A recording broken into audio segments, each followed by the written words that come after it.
기도하고 시작하겠습니다. 하나님, 저희들이 타락하고 부패하고 우리 안에 여전히 죄성이 그 죄의 침전물들이 남아 있지만 저희들 예수 그리스도 안에 새로운 피조물로 거듭나게 하시고 저희들 구원해 주신 것도 모자라 이 세대를 본받지 않고 이 세상을 따라가지 않고 하나님의 선하고 기쁘고 온전하신 뜻을 그 착한 일을 이룰 수 있도록 저희를 인도해 주시니 감사드립니다. 저는 오늘 이 자리에 하나님의 부르심의 소망이 무엇인지, 이 시대와 역사 속에서 하나님께서 왜 우리를 부르시고 택하시고 여기까지 인도해 주셨는지 하나님의 마음을 알기 원합니다. 먼저 우리 안에, 우리 겉사람 안에 있는 모든 이론과 하나님에 대적하여 높아진 진들과 생각들이 예수 그리스도 이름 안에 낮아지게 하시고 성령에 따라 살며 성령에 따라 통치받는 시간 되게 하시며 하나님 말씀으로 임하여 주시어 저희들이 말씀에 완전히 사로잡히게 하시고 이 민족을 향한, 이 백성들을 향한 전 세계에 흩어져 있는 디아스포라 가운데 하나님의 부르심의 소망을 조금이라도 느끼고 갈 수 있도록 하나님 역사해 주옵소서. 예수 그리스도 이름으로 기도드립니다. 아멘. 예. 제 소개는 요 한 장으로 대처를 하겠습니다. 원래 소개를 많이 해드려야 되는데요, 저를 누군지 모르시는 분들이 대부분이기 때문에 좀 긴 설명을 해드려야 됩니다만은 제가 이 자리에서 1분 1초도 허투루 쓸 수 없다고 생각되기 때문에 간단히 한 장만 보여드리고 넘어가겠습니다. 그러니까 무슨 일을 하는 사람이냐라고 물어보신다면 전 다양한 이름으로, 다양한 직업으로 불리고 있습니다. 뭘 하는 사람이라고 소개를 해야 될까? 제가 올라오면서도 기도해 봤습니다만은 예수님 오실 길을 예비하고 있다라고, 그게 직업이다라고밖에 달리 설명할 길이 없습니다. 여러분들이 미주에 살고 계신 한인들이시고 또 어떻게 살고 계신지 제가 너무 잘 알고 있습니다만은 그럼에도 불구하고 하나님께서 왜 미국 땅에 살게 하시고 왜 한국 사람으로 한국인의 DNA를 갖게 하셨는지, 그 부르심의 소망이 무엇인지, 하나님이 왜 여러분들 부르셨는지, 그 민족적인 부르심을 제 생각이 아니라 하나님께서 나눠주신 감동을 함께 나누는 시간을 가져보려고 합니다. 제가 역사 이야기를 많이 하게 될 텐데요, 여러분들이 잘 모르신다는 건 전 너무 잘 알고 있습니다. 한국에 있는 사람들도 한국사를 잘 모르는데 미국에서는 더더군다나 멀리 있는 얘기일 수밖에 없습니다. 그럼에도 불구하고 제가 한국 역사를 말씀드릴 텐데, 한국 역사라기보다는요, 하나님이 하신 기이한 일들을 증거하는 것이라고 전제하고 시작하려고 합니다. 시편 96편 3절 말씀입니다. 그의 영광을 백성들 가운데, 그의 기이한 행적을 만민 가운데 선포할지어다. 하나님의 역사, 하나님이 얼마나 놀라운 일을 하셨는지 우리의 자녀들에게 전하고 또 자녀들이 또 그 자녀들에게 전하고, 이 기이한 행적들을 계속 전하라는 말씀입니다.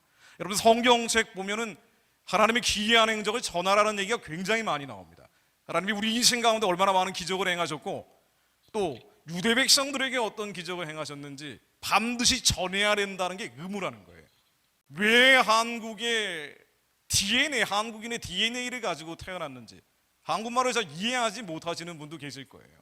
한국어를 이해하지 못하는, 잘 이해가 안 된다 할지라도 하나님이 무슨 일을 행하셨는지 여러분들 심장의 감동으로 느끼시기를 축원드립니다.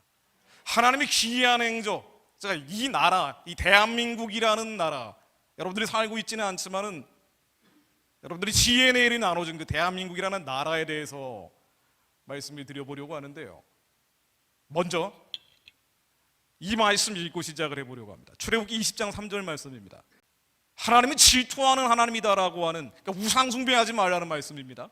너는 나 위에는 다른 신들이 내게 있기야 말지니라. 너를 위하여 생긴 우상을 만들지 말고, 또 위로 하늘에 있는 것이나 아래로 땅에 있는 것이나 땅 아래 물속에 있는 것이나 형상, 아무 형상도 만들지 말며 절하지 말며 그것들을 섬기지 말라. 그러니까 우상 숭배하지 말라는 거죠. 우상 숭배하게 되면은 반드시 나를 미워하는 자의 죄를 갚되 아비로부터 아들에게 3, 4대까지 이르게 하거니와 나를 사랑하고 내 계명을 지키는 자에게는 1000대까지 은혜를 베푸느니라.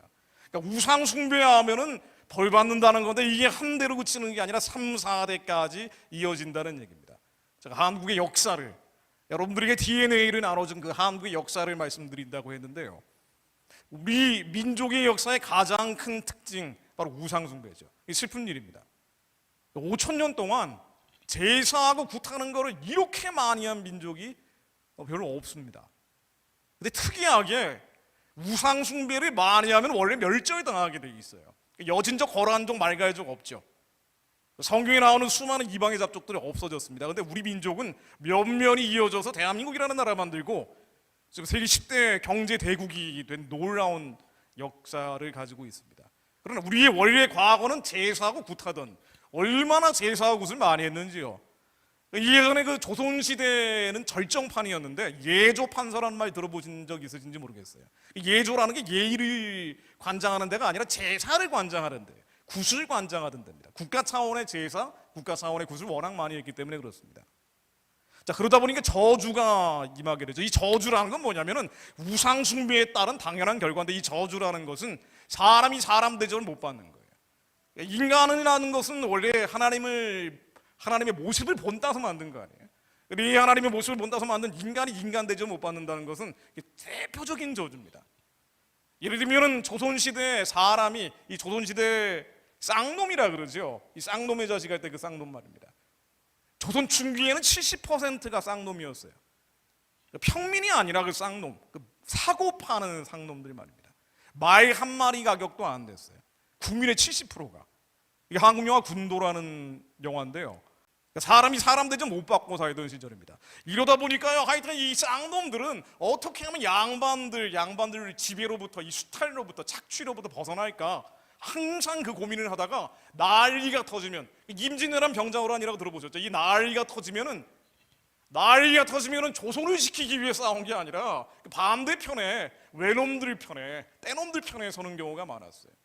그래서 임진왜란 때 선조 임금, 그때 선조라는 임금이 다스리고 있었죠. 이 선조 임금이, 아니 외놈들이 몰려오는데 왜 외병들의 절반은 조선 백성이냐, 이런 장계를 받고 보고문을 받고 깜짝 놀란 내용이 조선왕조실록에 실려 있습니다. 사람이 사람 대접을 받지 못하고 사고 팔고 짐승 대접도 못 받다 보니까 이런 시가 남아있기도 합니다. 다산 정약용이라고 한국에 아주 조선시대에 유명한, 백성들을 걱정 근심하던 목민심서라는 책을 쓴 사람이 있습니다. 이분이 전라남도 지방에 유배했을 때 애절양이라는 시를 썼는데요, 이 시 내용이 뭐냐면은 너무 수탈과 착취가 심하니까, 양반들이 뜯어가는 게 너무 많다 보니까, 너무 학정이 심해지다 보니까, 그러니까 이 전라남도 지방에 있던 한 남성이 자기의 생식기를 자르면서 슬프게 남자 양자를 자른다는 시입니다. 난 애를 안 낳겠다라고. 이러다 보니까 이 가난과 굶주림이라는 게 너무 보편적인 일들이 돼버린 거예요. 왕이 한번 재위하고 있을 때 평균적으로 조선왕조실록을 보면은 16년을 재위하고 있었다 그러는데, 통치하고 있는 거죠. 이 16년 동안 2만 명이 평균적으로 굶어 죽었다고 합니다. 조선왕조실록이라는 책을 보면은요, 사람이 사람을 잡아먹은 얘기도 정말 많이 실려 있어요. 그런데 북한의 인권 실상이 나쁘다는 건 다 알고 계시잖아요. 그러다 보니까 90년대 중후반에 북한에서 대량아사, 그 사람들이 엄청나게 많이 굶어 죽던 시절이 있어요. 이 대량아사 기간에 사람이 사람을 잡아먹는 일이 있었다고 탈북자들이 증언을 합니다. 남한에 와 있는 탈북자들이 3만 명이 넘기 때문에 많은 증언들이 나오죠. 근데 사실은 조선시대에 있던 일들입니다. 그 일들이 북한에서는 훨씬 더 증폭돼 벌어진 거예요. 이게 저주죠. 우상숭배를 하기 때문에. 나라를 지키겠습니까? 안보, 아니 지금 당장 사람들 먹이지도 않는데 안보라는 건 뭐 내셔널 시큐리티를 지킬 리가 없죠. 그러다 보니까 임진왜란 병자호란 같은 게 터지는 거예요. 임진왜란이 일본이 쳐들어온 거 아니에요. 근데 일본이 쳐들어오는데 부산은 그냥 먹혀버렸어요. 일본이 부산에서부터 올라오는 거거든요. 그러다가 경북 상주 지방에서 군인들이 다 모아가지고 지키려고 하는데, 그때 활을 쏘는 사람이 단 3명이었다고 조선왕조실록에 나와 있어요. 그러니까 다 도망가기 바빴던 겁니다. 이건 최종병기 활이라는 영화입니다. 이건 이제 병자호란에 대한 영화입니다. 결과 한국 이 조선 사람들 60만 명이 북송당합니다. 대부분 여자들, 아이들이 북송당해서 끌려갔다가 자살하는 사람들이 그렇게 많이 나오니까 중국 사람들이 안 되겠다 그래서 다시 고향으로 돌려보냈어요.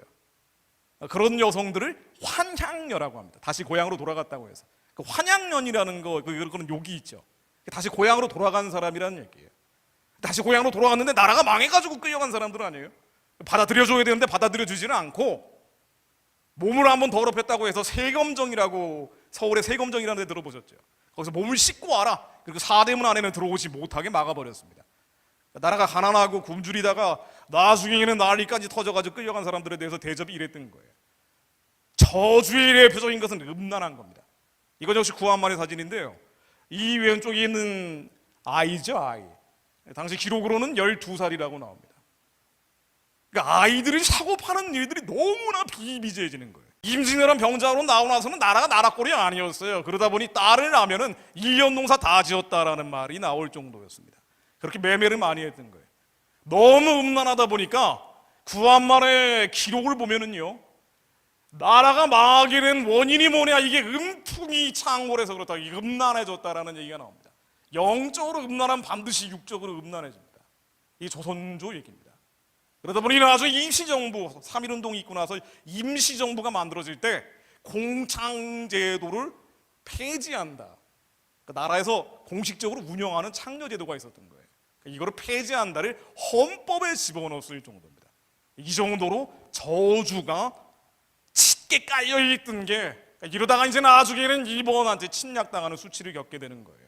구한말에 왔던 유명한 여행가 이사벨라 비숍이라는 사람이 조선을 여러 차례 방문하고 나서 기록한 내용들을 보면은요, 아, 이게 정말 나라가 아니었구나라는 생각을 들게 합니다. 너무 더러웠다는 거예요. 너무 더러웠대요. 이 부산에 와 보니까 이 사람이 동남아시아부터 일본, 중국 안 가본 데가 없는데, 아시아 여러 나라들을 돌다가 조선에 와 보니, 부산에 와 보니 세상에 이렇게 더러운 데가 없더라는 거예요. 왜냐하면 하수구 시설이 제대로 돼 있지는 않았어요. 고체와 액체가 섞여 있는데 그 녹색 물이 돼가지고 다 썩어버린 물에 벌거벗은 아이들이 전염병에 걸리고 피부병에 걸려가지고 개들하고 섞어서 놀고 있다, 이거를 충격적으로 기록한 얘기입니다. 그런데 한양에 와보니까, 서울에 와보니까 서울도 마찬가지더라 이거예요. 가장 충격을 겪었던 게 바로 이런 기록입니다. 이사벨라 비숍 여사가 구한말에 조선에 와서 관청 옆에서, 그때 관하라 그러죠, 사또가 있는 그 관하라는 데 가서 숙소를 묵을 때가 많은데 밤마다 잠을 못 자는 거예요. 왜냐하면 사람을 고문하고 때리는 소리가 너무 많아가지고. 그게야말로 양반과 조종이라는 데는 그 정부가요, 나라가 사람을 뜯어먹기 바쁜 거예요. 갑돌이가 수저가 2개가 있는데 수저를 하나 더 사면 그 하나 더 산 걸 알아서 데리고 와서 때린대요. 일단 때리면서 네 죄를 알렸다라고 막 때려요. 무슨 죄가 있어요? 근데 죄가 있다 그래야 되죠. 네, 죄를 알겠습니다 하면서 수저를 하나 내놓고 가는 거예요. 이런 식으로 다 뜯어가던 시대입니다. 그러다 보니까 당시의 관청을, 이 사또 관리가 있던 그 관청 말이에요, 뭐라 부르는 거야, 이사벨라 비숍은 면허받은 흡혈귀다라고 기록을 해놓고 있습니다. 참, 지금 생각해 보면 우리가 보는 조선왕조 역사는 그 영화나 한국의 드라마 같은 거로 보면 굉장히 그럴싸하게 보이지만 실제로는 그렇지 않은 것이 기록입니다. 자, 그런데 궁금한 건 뭐냐면, 좀 이해가 안 되는 것은, 이 정도로 모순이 심했으면 예전에 망했어야 된단 말이에요. 근데 망하질 않은 거예요. 이게 참 희한하더라. 구한말에 왔던 선교사들도 이게 참 희한하더라. 5,000년을 지속됐다고 나오니까 이 나라가 뭐지? 더 특이한 건 뭐냐면요, 저 만주나 연해주 지방, 만주하고 연해주 지방에 갔더니 조선이 한반도 안에 있을 때는 사람들이 그렇게 더럽고 불결하고 음란하고 정말 저주는 다 묻고 다니는 것 같은데, 만주하고 연해주에 갔더니 중국 사람들이나 러시아 사람들에 비해서 제일 깨끗한 게 한국 사람들이래요. 그리고 제일 성실한 게 한국 사람들, 제일 돈 많이 버는 사람도 한국 사람이라는 거예요. 이거 참 희한하다. 이사벨라 비숍이 만주하고 연해주 지방에 가가지고 저 시베리아 쪽 말이죠, 만주 시베리아 쪽에 가서 깜짝 놀란 거예요. 여기 같은 사람이냐 어떻게? 근데 그 이유가 있더라 이겁니다. 뜯어가는 사람만 없으면, 이거 지도자만 잘 만나면 되는데, 이게 뭔가 권력의 문제가 있구나, 이 조선 왕조의 문제가 있구나. 5,000년 동안 국가가 뜯어가기만 했어요. 그러다 보니까 이 백성들은요, 한설인, 우리 한이라고 얘기하잖아요. 미신 따라가고 굿하고 제사 지내다가 한설인 항상 착취당하고 눌려있던 이 사람들, 고난 쪽에 빠져있던 이 사람들에게 드디어 뭔가 희망의 씨앗은 있어 보이던 이 사람들에게 구한말에 복음이 들어오기 시작합니다. 5,000년 동안 우리는 제사하고 굿하고 그로 인해서 저주받고 살다가, 그러다가 선교사들이 오는데 처음에는 캐톨릭 선교사들이 왔죠. 근데 정말 희한하더라 이거예요. 캐톨릭 선교사들이 와가지고 당시에 캐톨릭 복음을 전하다 보니까 그렇게 많은 사람들이 순교를 하더라 이겁니다. 중국이나 일본에서는 순교하는 사람들이 별로 안 나오는데 하여튼 이 조선이라는 사람들은 이상하더래요. 그래서 캐톨릭 역사상 가장 많은 성인 복자라 그래요. 성인보다 못한 걸 복자라 그러거든요. 캐톨릭에서는 가장 많은 성인 복자가 나온 곳이 바로 한국입니다. 박해라 그래가지고요, 구한말의 대원군 시절에 너 신앙 안 버리면 죽인다고 했던 그게 바로 박해죠. 10,000명 이상 순교를 합니다. 그리고 나서는 개신교 선교사들이 와서 청춘을 바치기 시작하는데, 이 사람들이 와서 청춘을 바친 이유도 복음을 한번 전하면 하도 고생을 많이 해가지고 조선 사람들이 이 천국 복음을 전하면 마른 장자에 불 붙는 것처럼 붙더라 이거예요. 맨 처음 왔던 사람이 토마스 선교사라고 하는 사람입니다. 27살에 와서 오자마자 순교했죠. 이분뿐 아니에요. 루비 캔드릭 선교사입니다. 26에 순교한 분이에요. 인천에 와서 열병에 걸려 돌아가셨는데, 돌아가시면서 한 얘기가 나에게 1000개의 생명이 있으면 이 생명 모두를 한국 사람들의 구원을 위해 쓰겠다. 뭔가 한국 사람들이 특이한 게 있었던 거예요. 여러분들이 한국 사람으로 태어났다면, 적어도 한국어를 이해하고 계시다면, 미국에 살건 중국에 살건 일본에 살건 그것은 두 번째고요. 한국 사람으로서 하나님이 왜 태어나게 하셨는지 뭔가가 있다는 얘기예요. something, 뭔가가 있다는 얘기입니다. 이 사람들에게 복음 전하면 이렇게 빨리 받아들이는데, 이때부터 복음이 폭발적으로 전도되기 시작합니다. 여러분들이 잘 아는 언더우드 선교사입니다. 조선에 왔던 복음을 본격적으로 전했던 26살의 청년이에요. 이 사람은 원래 인도하고 중국 선교사가 되려고 했죠.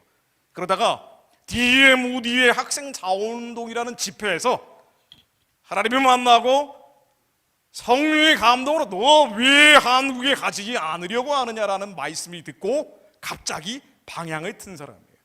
이 사람이 와가지고 했던 기도문입니다. 언더우드 선교사는 굉장히 많은 글을 썼어요. 편지를 쓰기도 하고.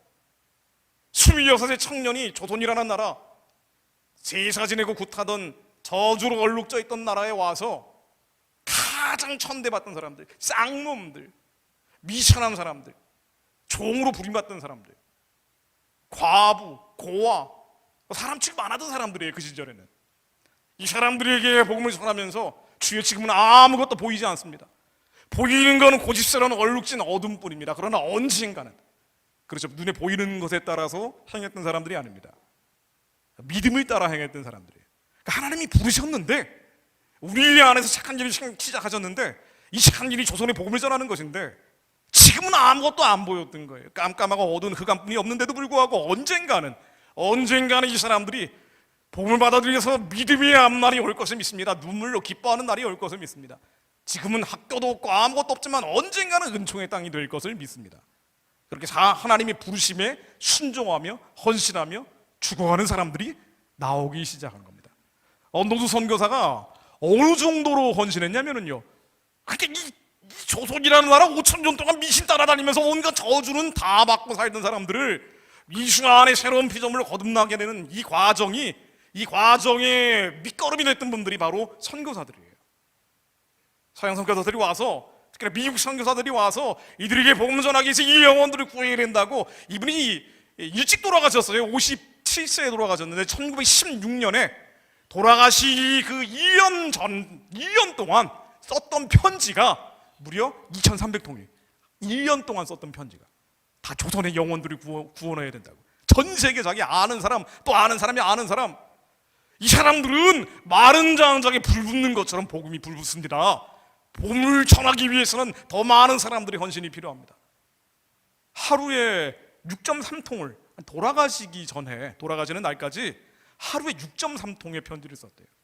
그리고 이분이 생전에는 완성하지 못했지만 처음에는 고아학교로 시작을 했죠. 워낙 고아들이 많기 때문에 전염병 걸려 죽은 사람들이 많고요. 부모들이 죽고 나면 아이들은 건사를 해야 되는데 그 아이들을 데려다가 고아원을 학교로 만들면서 고아원 학교가 된 거예요. 이게 나중에 경신학교가 되고 유명한 이제 연세대학교의 전신이 만들어집니다. 연세대학교 안에 들어가 보면 언더우드 동상이 있는데 바로 이걸 기념하기 위해서 만들어진 거죠. 펜저럴 선교사도 유명하시죠. 사실 친구예요, 둘이. 이분들이 와서 헌신하고 희생하기 시작하는 겁니다. 부활절 아침에 와서 언젠가는 이 백성들이 흑암의 결박에서 자유로워져서 자유의 빛을 보는 날이 오길 바랍니다. 그리고 44살에 돌아가셨는데 군산 앞바다에서, 원래 수영선수 출신이에요. 이 아펜젤러 선교사가 수영선수 출신인데 배가 침몰을 한 겁니다. 근데 조선 여학생을 구하다가 탈진해서 돌아가셔요. 모르고 그냥 바바친 거예요. 이분이 따님인 아펜젤러 앨리스 선교사, 이화여대를 만든 분이죠. 이분이 아들임인 아펜젤러 헨리 선교사, 배제 약당, 나중에 배제 대학이 됩니다. 이 아펜젤러 헨리 같은 분은 6.25 때 또 참전을 해서 그야말로 이제 한국 사람들 입장에서 굉장히 빚을 많이 받은 분이에요.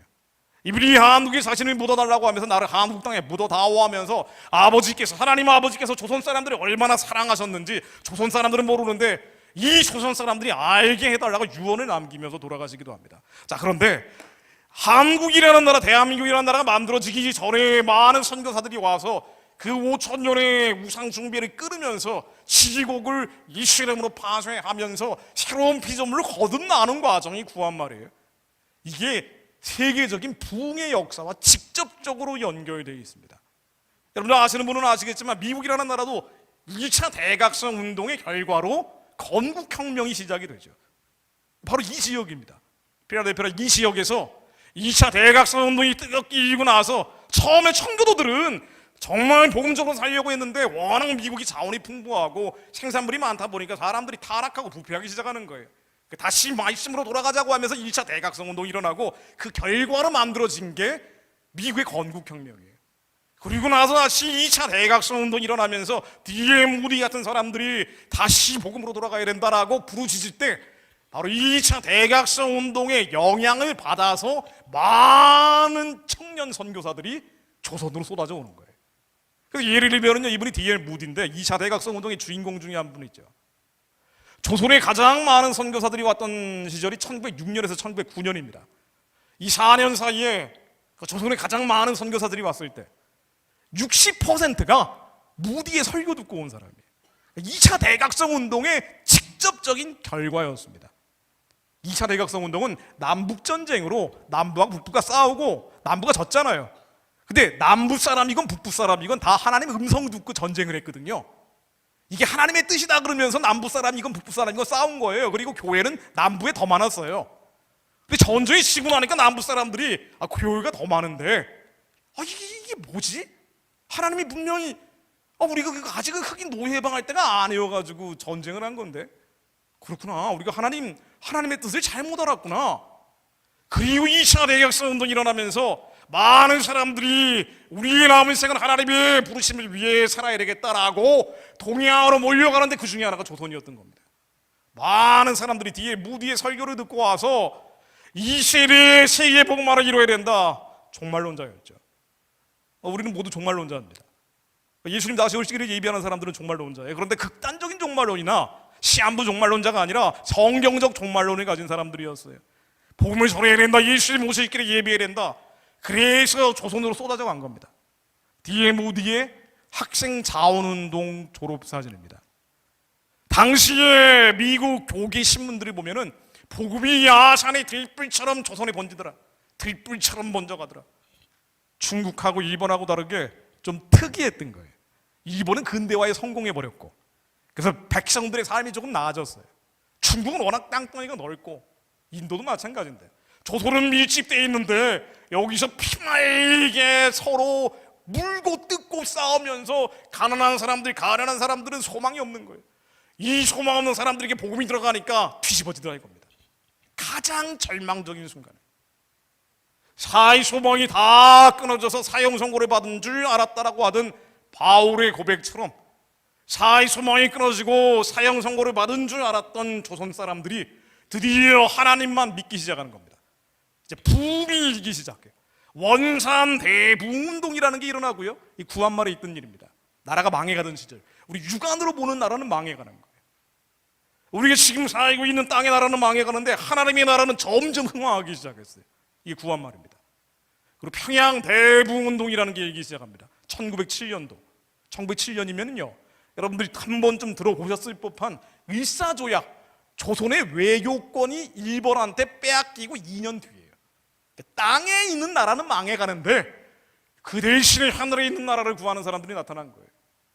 당시 메티노블이라는 평양 대부운동의 주역 중 한 분이 쓴 기록을 보면은요, 너무 감동적입니다.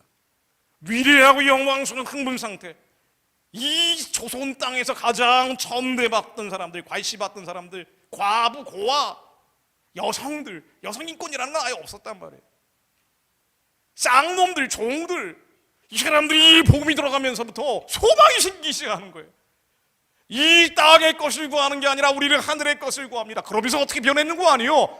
언젠가는 조선이 복음화되는 날이 올 것이다라고 가장 천대받고 괄시받던 사람들이 꿈꾸기 시작한 거예요. 그래서 함께 기도했다는 거예요. 그런 내용들이 담겨 있습니다. 이 민족이 언젠가는 성령 충만해서 주님이 원하시는 대로 쓰임받을 수 있도록 함께 기도했다. 지금은 나라가 망해가지만, 끝나가지만 언젠가는 하나님께 쓰임받을 날이 올 것이다. 이런 고백들이 선교사들 입술을 통해 나오기 시작합니다. 그래서 지금은 절망적이지만 언젠가는 하나님이 조선이라는 나라를 새롭게 하셔서 하나님의 마지막 때 쓰임받는 나라가 되게 하실 것을 믿습니다. 언더우드 선교사도 학생 자원운동의 대회에 나가서 이렇게 설교를 합니다. 지나온 발자취를 통해 우리는 약속된 미래의 환상을 봅니다. 나는 오늘 우리 앞에 놓여있는 새 한국을 봅니다. 지금 한국이 아니라 새로운 한국을 봅니다. 완전히 해방된 나라, 곧 기독교 한국을 분명히 볼 수 있습니다. 기독교 한국이 될 것을 나는 믿습니다. 이 얘기가요, 1902년 의사조약 3년 전이에요. 구한 말에 아무 희망이 없을 때입니다. 그런데 믿는 사람들은 육안을 보고 간 게 아니에요. 하나님의 약속을 믿으면서 행했던 겁니다. 성경에 있는 그대로 살았던 거예요. 그래서 언젠가는 이 나라가 하나의 그리스도 권역, 중국도, 일본도 전도해서 하나의 그리스도 권역을 형성해서 어린 양 예수를 높이기를 소망합니다. 내가 만약에 그걸 볼 수 없다면 천국에서 그걸 보게 될 것이라고 믿습니다. 그리고 돌아가시는 날까지 악하고 게으른 종이 되지 않기 위해서 하나님의 부르심이 소망이 무엇이며 또 그것이 하나님의 강력으로 역사하심을 믿으며 헌신했던 겁니다. 일본은 한국의 장신들을 설립한 마포 사묘 선교사입니다. 1910년 6월, 그러니까 한일 합방되기 2달 전이에요. 진짜 나라가 망해가는 데입니다. 세계 선교대회라는 게 영국 에딘버러에서 열렸는데요, 이렇게 설교를 하셨습니다. 조선은 비기독교 국가 가운데 복음화되는 첫 번째 국가가 될 가능성이 있습니다. 이것뿐 아니라 하나의 기독교 국가, 하나의 영적인 강대국이 되지 않을까 생각합니다. 이게 웃기는 얘기예요. 왜냐하면 나라가 2달 있다 망하니까. 근데 믿음의 사람들은 하나님의 약속대로 사는 거지 눈에 보이는 것으로 살지 않습니다. 물 위를 걸어가는 베드로처럼 분명히 폭풍 속에 있지만 폭풍으로 본 게 아니에요. 예수님이 본 겁니다. 예수님이 약속을 본 거예요. 그 언약이 이루어질 걸, 실제 기업으로 이루어질 걸 믿으면서 왔던 거예요. 정말 우리로서는 복 받은 거예요. 왜냐면 이런 분들이 없었으면은 대한민국이라는 나라가 만들어지지 않았기 때문이에요. 그래서 조금 레디컬하게 얘기하면은 대한민국은 선교사들이 세운 나라라고 얘기하는 분도 있습니다. 과장된 얘기는 아니에요. 언젠가는 이런 나라가 될 것이다. 언젠가는 영적인 강대국이 될 것이다. 우리가 지금은 영락해버렸지만 쇠락해 가고 있지만 그럼에도 불구하고 세계식 인구 대비 가장 많은 선교사를 보내는 나라가 여전히 대한민국입니다. 언젠가는 영적인 강대국이 될 거라고 믿으면서 행했던 거예요. 이런 선교사들이 여러 제자들이 이제 조선 사람 중에서 나오기 시작하는 겁니다. 그 중에 대표적이었던 사람이 우남 이승만 같은 사람이에요. 평가가 엇갈리지만 사람을 평가하는 게 아니고요, 하나님이 어떻게 하셨는지 봐야 됩니다. 여러분들이 가지고 있는 사상과 이념이 중요한 게 아니고요, 하나님이 어떤 일을 하셨는지를 보는 게 중요합니다. 원래 우남 이승만은 한학자 출신입니다. 그래서 절대로 나는 배제약당 선교사들이 세운 학교에 다니긴 하지만 절대로 신앙을 갖지는 않을 거라고 버티던 사람이 고종이 물러가라는 시위하다가 사형 선고를 당해요. 제일 왼쪽에 옷 색깔 좀 특이하게 입고 있는 게 이승만입니다. 젊은 시절에 이승만이에요. 사형 선고를 당해가지고 당시 한성 감옥, 북한의 정치범 수용소만큼이나 열악했던 시설에 끌려가가지고 언제 죽을지 모르고 그 춘향전 같은 거 보면 목에 칼이라는 거 차는 거 있잖아요. 이 긴 나무 막대기 같은 거, 이걸 차고 죽을 날만 기다리고 있었던 거예요.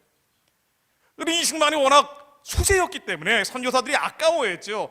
투서도 많이 보내고 성경책을 보내줍니다. 이 사람이 성경책을 한 장 한 장 넘기면서 소리내어 읽기 시작했대요. 성경 소리내어 읽는 게 참 중요합니다. 왜냐면 우리의 믿음은 들음에서 나기 때문에, 가장 강력한 믿음은 우리의 입술로 고백할 때 믿음이 강해지기 때문입니다.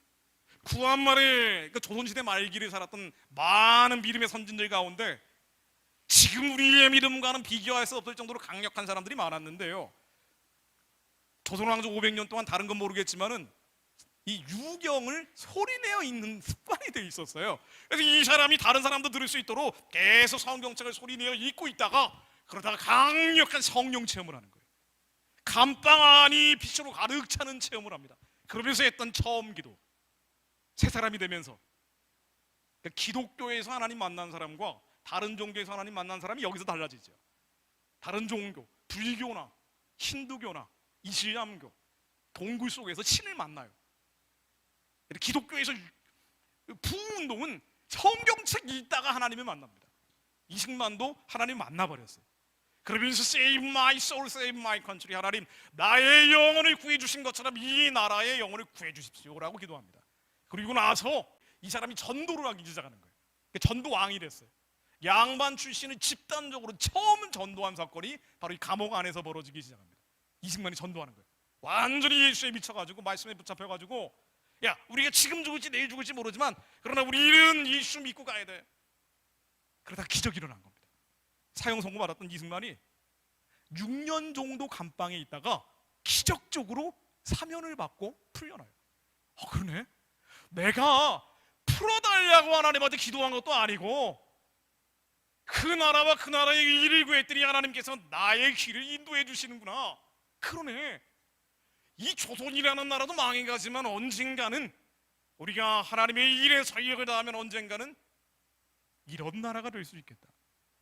그래서 감옥에서 풀려난 다음에 이승만이 독립정신이라는 책을 쓰는데요, 이 독립정신이라는 책에서 조선은 언젠가는 인류국가가 된다고 얘기를 했어요.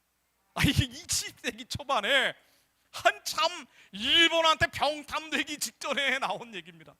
사람들은 다 망했네, 끝났네, 절망하고 있는데 이건 세상 사람들이 얘기했고요, 하나님 만난 사람은 전혀 보는 시각이 다른 거예요. 언젠가는 인류 국가가 될 것이다. 그러다가 1910년 8월 달에 한일 합방이 됐습니다. 이땐 진짜 망했잖아요.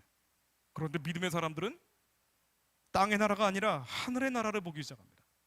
그런데 1913년 한일 합방되고 나서 3년 뒤에 한국교회 핍박이라는 책을 쓰는데 여기에서는 더 담대하게 얘기합니다.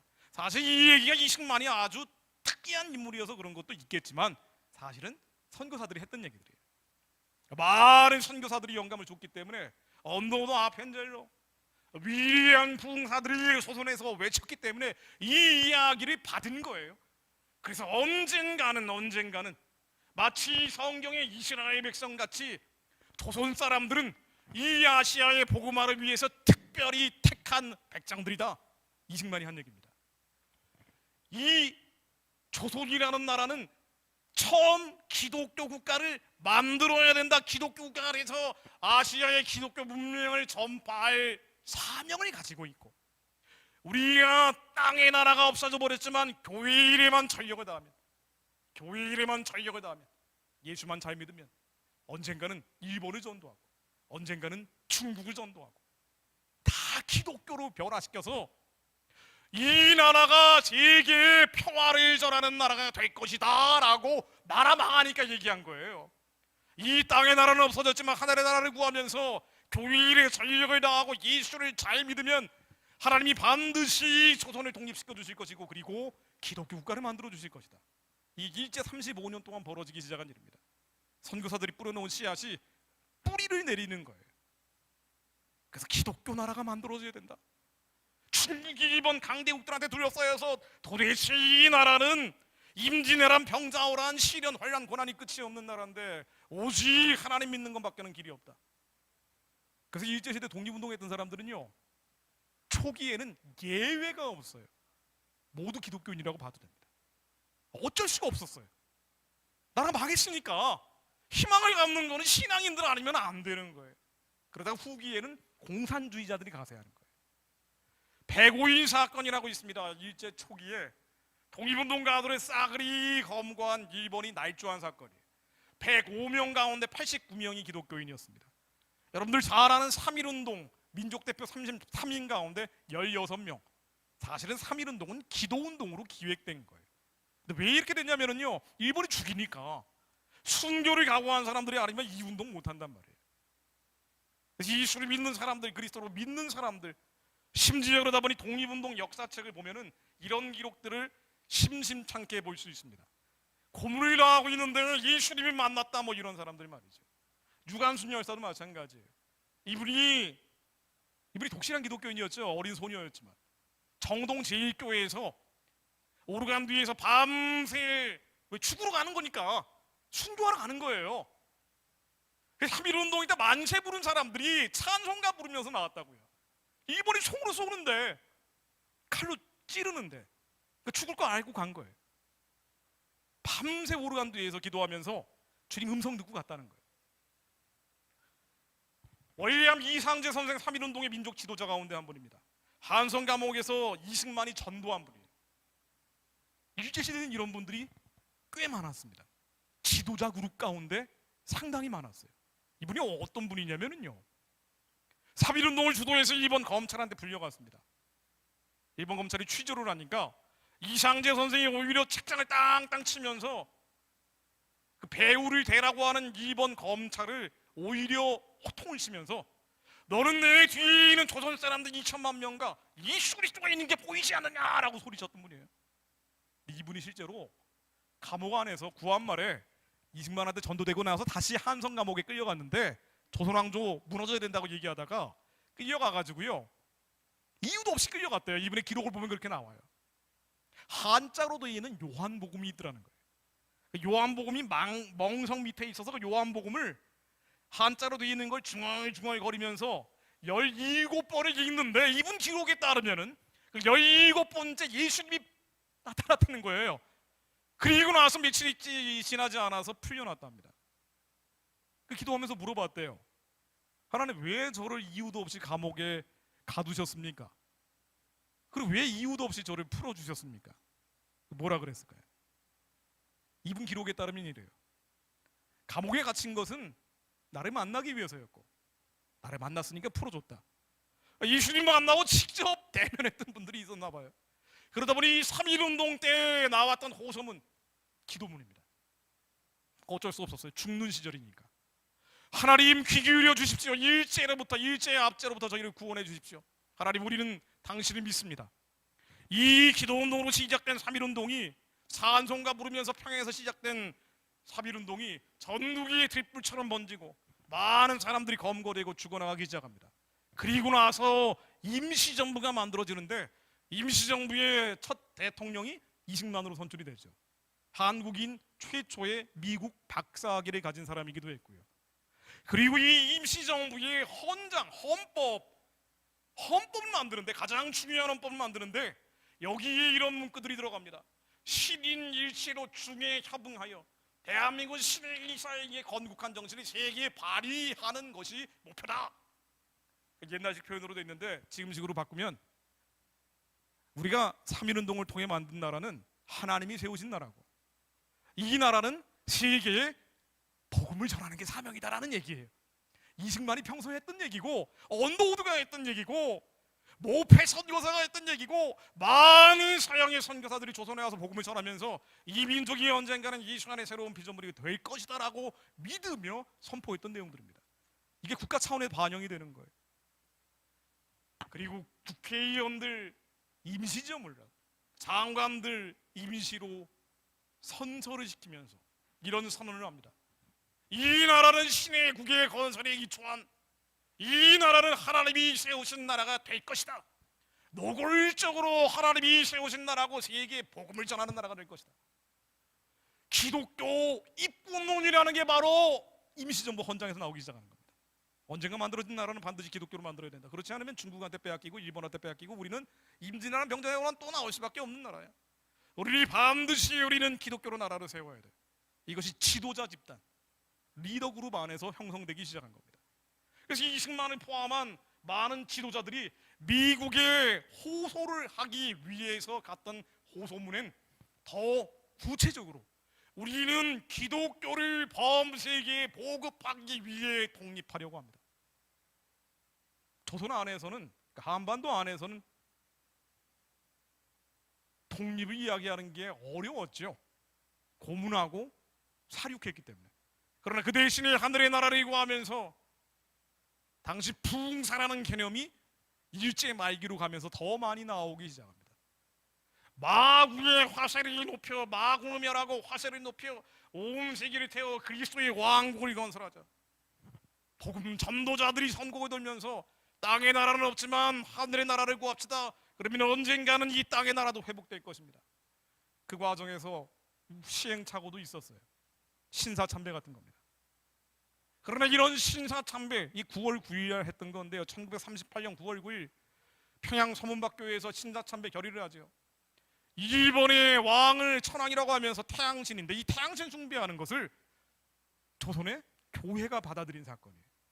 이런 시행착오도 있었습니다만 그 결과 10년 뒤에는, 정확히 10년 뒤에 북한 정권이 평양에서 수립됩니다만, 그럼에도 불구하고 많은 사람들이 순교하고 많은 교회들이 폐쇄당하면서까지 절대로 우리는 일본 천황신을, 태양신을 섬길 수 없다라고 순교하는 사람들이 나타나기 시작합니다. 여러분들 잘 아는 주기철 목사님도 마찬가지예요. 우리 하나님한테 복음 받았는데 고난의 십자가는 어디에 두었느냐? 복음은 십자가 지는 건데 십자가 지는 건 어디에 두었느냐라고 할 때 내가 뭐라고 대답을 할까? 그리고 돌아가신 분이에요. 주기철 목사님뿐 아니죠. 조선의 엘리야라고 불리는 박관준 장로라는 분입니다. 이분 뭐 대단한 분인데요, 원래는 만석집 아들입니다. 어마어마한 부자인데 말씀이 한번 붙잡히고 나니까 이 일본이 하고 있는 짓이 도저히 안 되겠는 거예요. 일본은 그냥 독재 정권이 아니고 천황을 태양신이라고 하는 태양 숭배를 하고 있더라 이겁니다. 그래서 안 되겠다. 심지어 일본 동경 제국의회에 가가지고요, 팜플렛을 만들어서 팜플렛을 뿌리면서 야, 진짜 신이 누군가 한번 엘리야처럼 경쟁을 해보자. 그래서 별명이 조선의 엘리야예요. 너희들 단을 한번 세워봐라. 내가 이 단을 세워서 하나님의 불로 붙여볼 테니까 한번 누가 진짜 신인지 보자. 난리가 났죠. 일본 경찰한테 끌려가서 온갖 고문당하고 결국은 1945년 광복 직전에 풀려나서 돌아가십니다. 그런데 이분이 감옥 안에 있으면서 하나님이 말씀해 주셨다고 하면서 1945년 8월 달에 일본은 불로 심판받아 망한다고 예언하고 돌아가신 분이에요. 일제시대는 이런 일들이 꽤 있었습니다. 그리고 광복이 된 거예요. 광복되고 나서요, 한반도를 영적으로 양편으로 쫙 갈라집니다. 우리는 이 좌익 우익이라고 얘기하는데요, 공산주의 자유민주주의라고 얘기하는데, 좀 더 정확히 얘기하면 하나님의 마음속에 두기 꺼려하는 사람들과 하나님을 경외하며 두려워하는 사람들이었어요. 광복이 되니까 이 광복은 사람이 한 게 아니라 하나님이 하셨다고 믿는 사람들이 있는 반면에, 아니야, 이거는 우리가 열심히 혁명을 해서 투쟁한 결과야라고 얘기하는 사람들이 양쪽으로 쫙 갈라지는 거예요. 하나님이 두려워하는 사람들은 남쪽으로 모이고 하나님을 마음속에 두기 꺼려하는 사람들은 북쪽으로 올라가면서 남북이 갈라집니다. 완전한 영적으로 갈라져 버린 거예요. 한반도 위성으로 찍으면 남한은 환하고 북한은 까맣게 나오는데, 북한에 빛이 없고 전기가 안 들어와서 그런 것도 있지만 사실은 이건 영적으로 빛이 그렇게 돼 있는 겁니다. 이승만 같은 사람은 당연히 기독교로 나라 세워야 된다고, 반드시 한국은 완전한 예수교의 나라가 돼, 나라 자체가 예수교의 나라가 돼야 된다. 국교로 정하지는 않겠지만, 그러나 우리가 저 산천 골골마다 복음을 전해서 예수 아는 백성들이 돼야, 그래야지 반드시 이 나라를 보존할 수 있다. 이승만의 35년 동안 일본한테 쫓겨다니면서 기도만 한 사람이에요. 쉽게 얘기하면은 이 사람은 신학 전공을 했죠. 국제법하고 신학을 전공했습니다. 미국에서 편하게 살 수 있는 사람인데도 불구하고 교수 자리 같은 거 받지 않았어요. 그리고 교포교회 돌아다니면서 복음을 전했습니다. 우리가 예수만 잘 믿으면 조선이 독립됩니다. 지금은 망해버리고 끝나가 버린 것 같지만 당신의 인생도 그렇지만 그렇지 않습니다. 성경의 역사를 보십시오. 이게 다 기적의 역사인데, 하나님의 말씀이 임하면 뒤집어집니다. 하나님의 말씀이 임할 때까지 우리는 훈련받고 있는 것입니다. 이런 설교하고 다녔던 사람이에요. 이승만만 그랬던 게 아닙니다. 여러분들 잘 아는 백범 김구도 그랬어요. 이분도 기독교인이 됐잖아요. 광복되고 나서 1945년 11월 달에 정동 제2교회에서 어떤 나라를 만들어야 되느냐라고 집회를 하는데 이승만은 말할 나위가 없고 백범 김구마저도 경찰서 10개 세우는 것보다 교회 하나 만드는 게 중요합니다. 기독교의 국론에 동의를 합니다. 상해 임시정부의 부수반 출신이었던 김규식 선생, 이분은 나중에 사회주의 계열로 바뀌었다라고 얘기하지만 광복이 되니까 다시 생각이 바뀌었어요. 아, 하나님이 하셨구나. 하나님이 하지 않으면 광복이 될 수 없는데 2차 대전에서 일본이 패망했다고 우리가 광복되는 거 아닙니다. 자동으로 되는 거 아니었어요. 2차 대전 패전국의 식민지 가운데서 광복되지 않은 나라들 많습니다. 1950년대 60년대 광복된 나라들 많아요. 아, 그렇구나. 이게 하나님이 하셨네. 김규식 선생, 우리가 성경 위에 나라 만들어야 반드시 침략받지 않는 강대국이 됩니다. 중국 일본으로부터 독립을 지키기 위해서는 반드시 성경 위에 나라 만들어야 합니다. 한경직 목사님, 유명한 목사님이죠. 이분은 북한에서 신앙의 자유를 찾아서 남쪽으로 내려온 분이에요. 이윤영 목사님, 국회 부의장이었습니다. 반드시 예수 이름으로 나라 만들어야 됩니다. 또 조건이 그랬어요. 이거 정말 하나님의 역사인데요, 하나님이 하신 것이라고 말하기에는 다른 설명할 길이 없는데, 광복이 되고 나서 미 군정이 3년 동안 통치를 하잖아요, 조선을. 그래서 대한민국이라는 나라가 만들어지는 거 아닙니까? 여기에 대해서 뭐 평가가 그리 얘기하는 좌파 계열, 우파 계열이 뭐 서로 충돌을 한다 그러지만은요, 우리가 봐야 될 기준은 복음적 기준이에요. 하나님이 어떻게 하셨는지. 미 군정 3년 동안 미군들이 와가지고 남한을 통치하고 소련군이 와서 북한을 통치하는데 남한을 아는 사람들이 선교사들인 거예요. 그래서 미 군정의 비서들은 선교사들을 시켰어요. 그 언더우드 선교사의 아들, 아까 제가 말씀드린 배제학당 만든 분도 미 군정의 통역관으로 오고 고문으로 오는 거예요. 이러다 보니 미 군정 3년 동안 최고위직 한국인 70%가 기독교인이었어요. 근데 이게 아무 별거 아니지, 뭐 요즘 교회 다니는 사람 많은데, 그게 아니라 미국 교포들은 웬만하면 교회는 다니잖아요. 신앙은 있건 없건 떠나가지고. 근데 이 당시 70%는 어마어마한 숫자인 게 복음화 비율이 1%가 안 됐어요. 그런데 70% 지도자 그룹은. 그리고 1945년 광복되고 나서 10년 동안, 이 10년 동안 남한에서 세워진 교회의 90%가 북한 출신이에요. 왜냐면 북한은 공산주의가 들어오니까 교회를 다 없애버렸다 이거예요. 이분들은 재산을 뺏기고 가족을 뺏기고 신앙의 자유를 찾아서 남쪽으로 내려온 사람들입니다. 뼈에 새기고 온 사람들이에요. 우리가 왜 살아야 되는지에 대한 목적과 이유가 분명했던 사람들이에요. 이분들이 적산 배정이라고 해서 2번 이내 재산들을, 건물들을 받아서 교회를 시작하는 거예요. 이게 한국 교회 역사입니다. 그리고 드디어 이렇게 기독교 입국론이 광범위하게 번져가자 드디어 1948년 5월 31일 대한민국의 초대 의회를 시작하는데, 초대 국회를 시작하는데 하나님께 기도하면서 시작합니다. 아마 이거 아시는 분들은 많으실 거예요. 교포분들도 이 얘기는 많이 아시더라고요. 맞습니다. 한국은 기도하면서 시작했습니다. 1948년도 5월 31일 날 국회가 시작할 때 기도했고, 같은 해 이스라엘은 토라에 손을 얹고 하나님과 언약을 맺으면서 다시 시작을 합니다. 성경적으로 너무나 맥이 통하는 면이 많아요. 그러니까 북한 기도하면은 대개 이스라엘 기도로 연결되는 분들도 많죠. 그건 저도 마찬가지예요. 대한민국이 처음 시작할 때 하나님께 드리는 나라와 민족을 위한 기도문이라는 것을 198명의 초대 국회의원들이 모두 일어나서 하나님께 기도하면서 시작을 합니다. 당시 임시의장이었던 이승만이 앞에 나와서 하나님께 감사하자고 해요. 광복이 된 것도 하나님이 하신 것이요, 이 나라가 건국이 되는 것도 하나님이 하신 것이요, 기도하며 나라를 세우게 하신 하나님께 감사드립니다. 이윤영 목사님 국회 부의장이었죠. 앞에 나와서 기도해 주십시오. 이게 대한민국이 가장 먼저 만든 첫 번째 공식문서, 우리나라 국회 속기록 맨 앞페이지에 실려있는 글이에요. 하나님께 드리는 나라와 민족을 위한 기도문. 대한민국 이마에 꽝 하고 도장을 찍어버린 거예요. 이 기도문을 통해서 뭘 기도하는 거 아니야? 3가지를 기도합니다. 너무 가난했어요. 하나님 민생의 복락을 주십시오. 너무 가난합니다. 1인당 GDP가 1인당 65달러였어요. 세계에서 제일 가난했습니다. 인도 수준이었다 그러는데 인도는 땅이나 없죠.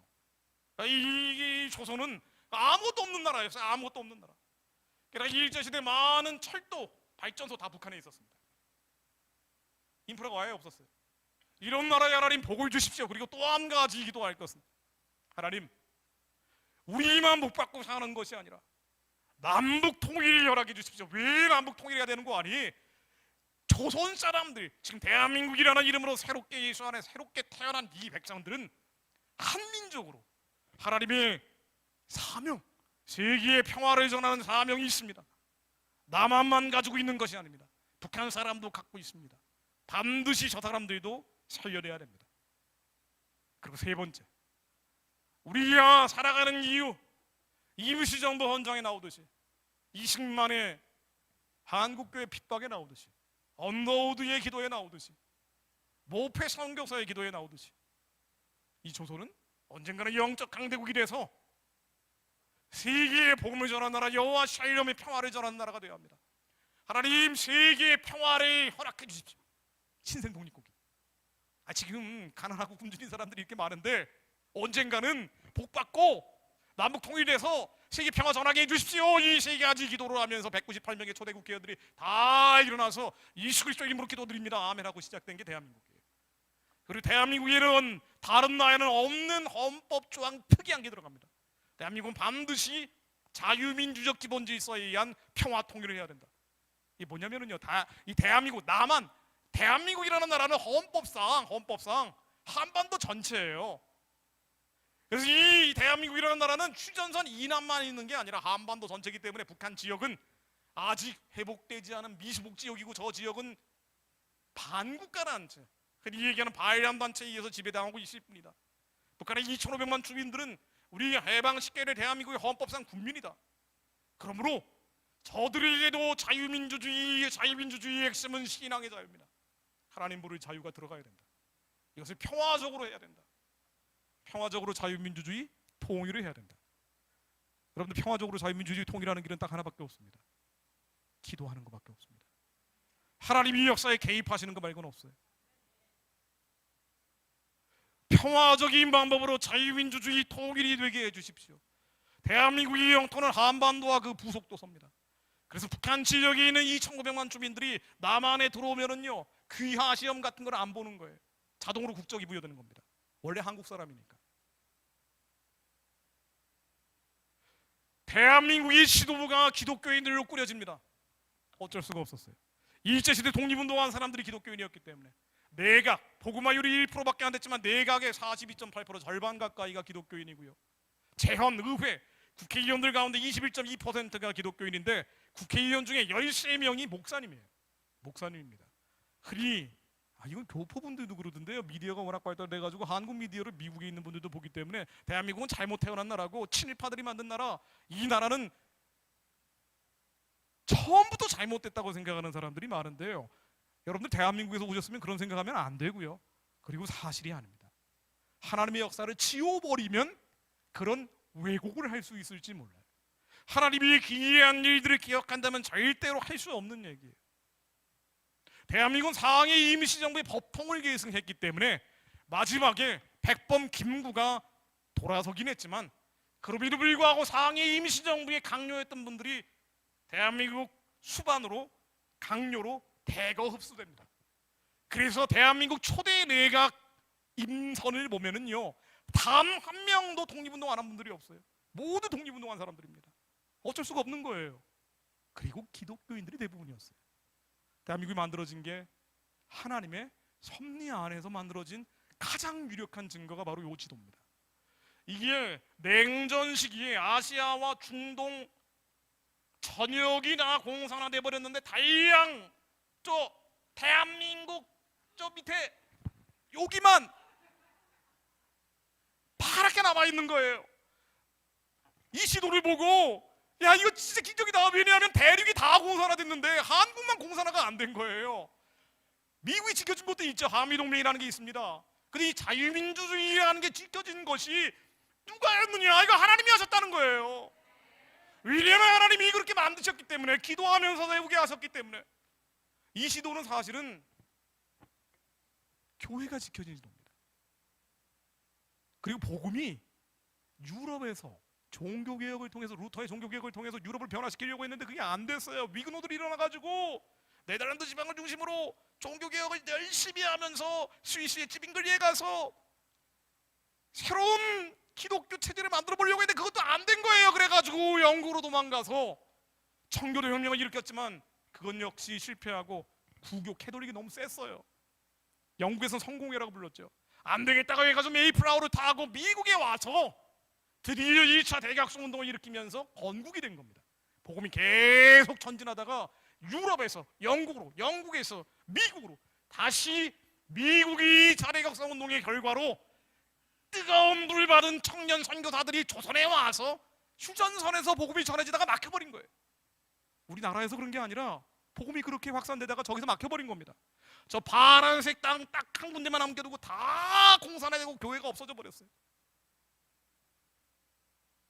왜 하나님이 대한민국을 만드셨을까 생각해 보면은요, 저 빨간색 땅은 지금은 공산주의 체제나 이슬람 체제나 온갖 유물론 질서로 꽉 막혀 있어요. 여전히 막혀 있습니다. 그리고 대한민국에만 교회가 지켜지고 있습니다. 하나님은 대한민국의 마지막 때 해야 될 일이 있기 때문에 기도하면서 일제 35년 동안 훈련시키신 것인지도 모릅니다. 대륙을 향해서, 초원을 향해서 복음을 전해야 될 사명이 있기 때문에. 이승만에 대해서 여러 가지 호불호가 갈리지만 하나님이 행하신 기이한 일들만 기억한다면요, 단 한 가지 이거는 알고 있었어요. 이 나라가 왜 만들어진지를 알고 있었습니다. 대한민국이 왜 만들어진지를 알고 있었어요. 1953년 7월 달에 6.25 사변, 북한이 6.25 사변을 일으켰잖아요. 6.25 사변을 일으키고 나서 휴전협정을 조율할 때 연설이 남한 사람들을 상대로 하는 게 아니라 북한 사람들을 상대로 합니다. 그러면서 연설하기를 이렇게 얘기합니다. 동포의 희망을 버리지 마시오, 북한 사람들에게. 왜냐면은요, 대한민국이 만들어진 게 북한 사람들을 살려내서 세계 복음화하기 위해 만들어진다는 걸 알고 있었던 거예요. 제가 어린 시절에 다녔던 교회가 연신내에 있는 성소교회라는 데인데요, 그 목사님이 강태국 목사님이라고 평양에서 목회하시다가 만주에서 목회하시고 남한으로 내려온 분입니다. 제가 다른 건 다 까먹어도 가족들과 교회를 다 북한에 두고 왔어요. 우리가 가야 될 길은 복음 전하로 위로 올라가야 돼, 이 얘기를 제가 어릴 때부터 들었어요. 아, 그렇구나, 위로 올라가야지. 한국 사람으로 태어난 건 그냥 한국 사람끼리 혹은 전 세계에 흩어져서 복받고 사는 대로 그치는 게 아니에요. 이것 때문에 대한민국이 만들어진 게 아닙니다. 이승만은 이렇게 연설합니다. 동포의 희망을 버리지 마시오. 우리는 당신들을 잊지 않을 것이고 모른 체 하지도 않을 것입니다. 대한민국의 헌법상 국민일 뿐 아니라 당신들 잊어버리지도 않고 모른 체 하지도 않을 겁니다. 당신들은 공산 압제에서 지금 고난당하고 있지만 반드시 해방하고 구원할 것입니다. 우리 민족의 기본 목표, 우리 민족의 기본 목표, 이 순환에 새롭게 태어난 대한민국이라는 이 민족의 기본 목표는 잃어버린 강토를 다시 잡고 구해내는 데 있습니다. 이게 대한민국이 만들어진 목적이라는 거예요. 북한은 어땠습니까? 제가 북한이 주제는 아니지만 잠깐만 말씀드리고 넘어가겠습니다. 북한은 이민족 사회에서 이단적으로 만들어진 체제예요. 김일성은 일제시대 독립운동을 한 적이 없습니다. 이 설명하는 것만 해도 한 30분 걸립니다만은 소련군 장교로 복무하던 시절의 김일성입니다. 저 오른쪽 맨 앞줄 끝에 얼굴 잘생긴 청년 배우 같은 애가 있어요. 저기 김일성이에요. 굉장히 잘생겼죠, 젊을 때부터. 소련군 시절입니다. 18살에 만주로 넘어가서 마적단 활동 비슷한 거래요. 그래서 공산주의, 중국 공산당에 가입을 합니다. 그 중국 공산당 활동을 하다가 나중에는 소련 공산당 활동을 합니다. 그것도 KGB의 전신 정보부대에서 일을 했어요. 그 사람 막 꿰뚫어보고 이런 게 굉장히 능했대요. 광복이 되니까 같이 빨치산 운동하고 중공군, 소련군 활동하던 자기 동생들, 친구를 데리고 소련 군복을 입고 내려오는 거예요.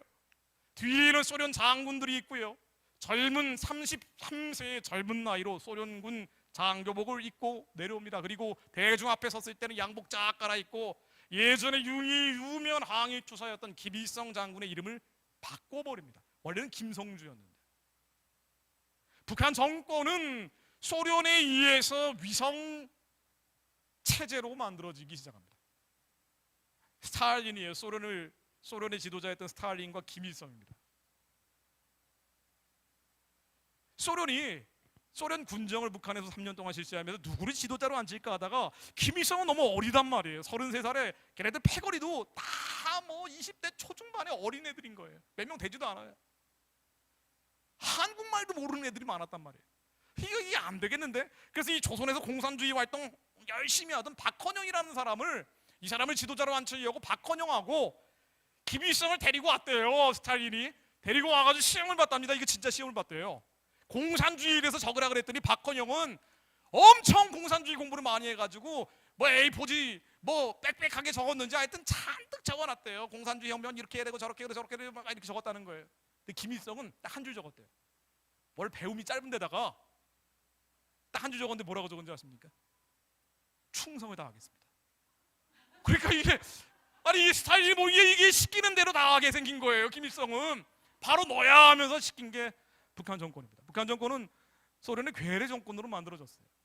자기 세력이 없었습니다. 그러다 보니 북한 체제가 만들어질 때 어쩔 수가 없었던 거예요. 남한에는 기독교인들 중심으로 독립운동을 하는 사람들이 잔뜩 모였고, 아니 북한에서는 소련의 괴뢰 정권으로 만들어지다 보니까 남한 체제가 만들어지기 전에 남한은 막 혼탁한 상황에서 좌우익 간의 충돌이 벌어지고 난리 법석이었어요. 그런데 이 남한 선거가 나오기 1년 전에 북한에서는 이미 단독 선거, 단독 국회, 단독 정부가 만들어져 버립니다. 소련에 의해서. 그리고 친일파들이 대거 등용을 합니다. 여러분들이 알고 있는 지식과는 조금 다르다고 생각하는 분도 있을지 몰라요. 근데 이것은 수많은 자료를 통해서 제가, 저뿐 아니라 공인되어 있는 얘기인데, 워낙 하나님의 기이한 행적들이 지워버린 역사들이 횡행하다 보니 잘못된 정보들이 떠돌아다니는 경우가 많은 겁니다. 김일성 입장에서는 어쩔 수가 없었어요. 북한 체제에 도움이 된다 싶으면 친일파건 반일파건 다 등용을 합니다. 북한 공식 역사책에는 친일 청산했다는 기록이 없어요. 공산주의 숙청을 했죠. 김일성, 스탈린에 반대하면 다 죽였습니다. 그러나 친일파일수록 살아남기 위해서 더 공산주의자 흉내를 냈던 거예요. 북한 체제는 내세울 게 없어요. 그러다 보니까 뭘 내세웠냐면 김일성의 항의 무장 투쟁을 했다라는 것을 말조하기 시작합니다. 이게 여러분들이 한 번쯤은 들어봤을 법한 주체 사상이라는 게 시작되는 겁니다. 김일성이 일본과 싸웠다는 것을 신화로 만들어버려요. 신이 만든 나라가 돼버리는 겁니다.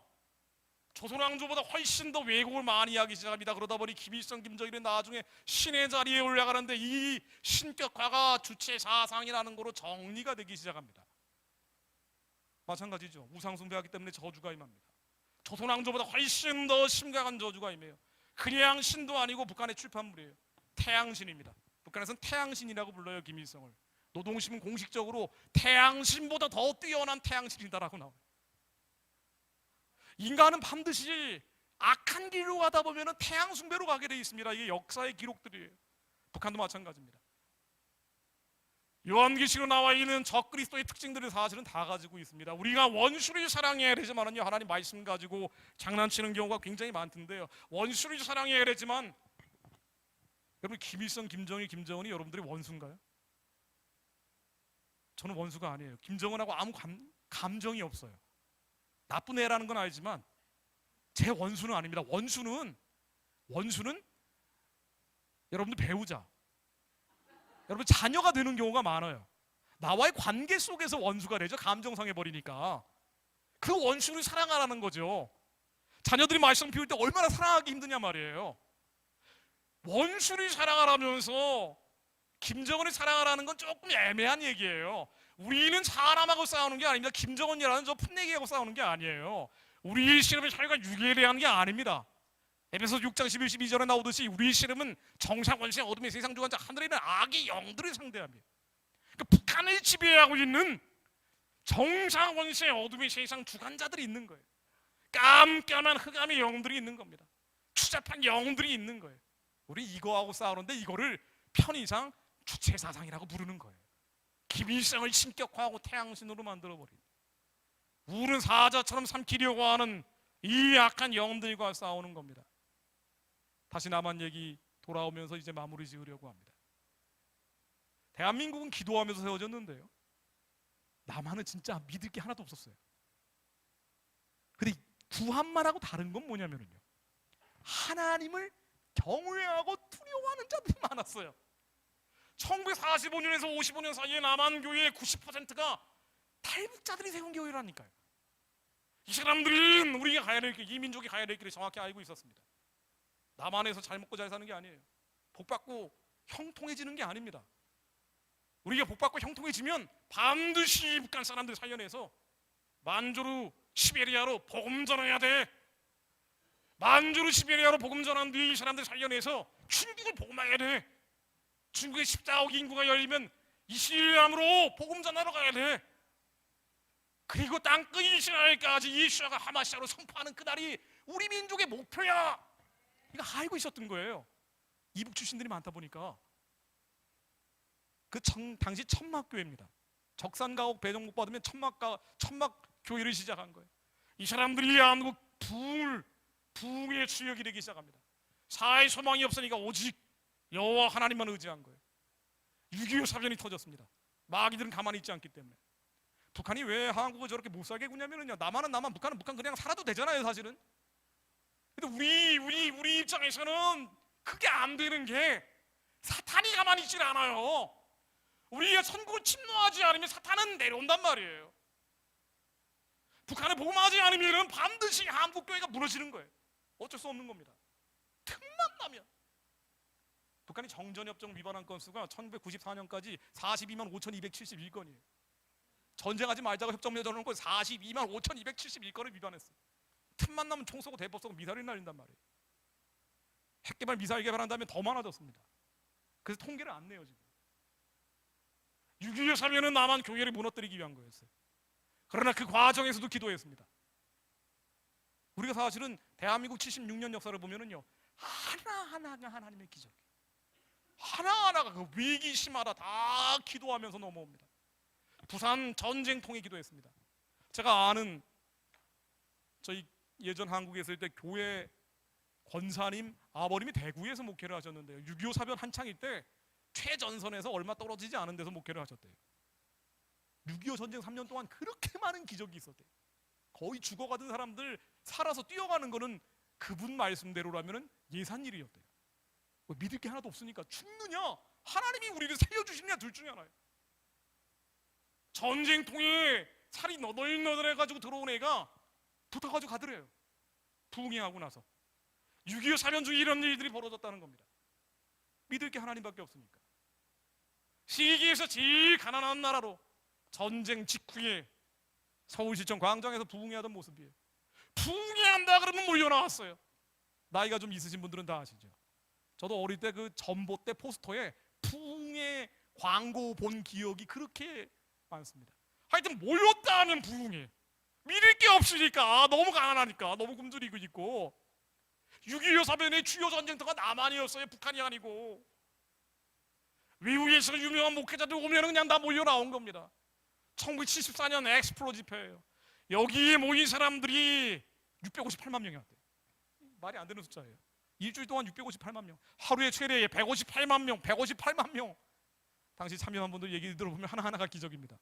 그 밥을 해야 되니까 밥솥을 특별 제작을 해가지고 제가 들어가면 쏙 들어갈 만한 그런 큰 밥통을 만들어가지고 거기서 밥을 했대요. 하루에 158만 명이 오니까. 엑스프로 지표를 이제 크게 잡은 사진입니다. 당시 참여한 분들 얼굴 모습이 굉장히 밝죠. 예수의 혁명을 해야 된다. 우리가 사회주의 혁명할 때가 아니다. 인본주의 혁명을 할 때가 아니다. 예수의 혁명 되면 다 뒤집어지는 거야. 하나님의 말씀이 임하면 되는데 왜 그 나라와 그 나라의 의를 먼저 구하지 않니? 이게 1990년대 초반까지 갔습니다. 모였다 하면 부흥회, 모였다 하면 예수 그리스도. 대한민국의 국가 지도부에는 그리스도인들이 많았습니다. 이게 한강의 기적이에요. 교회가 부흥하면서 기적이 일어난 겁니다. 이걸 한강의 기적이라고 부릅니다.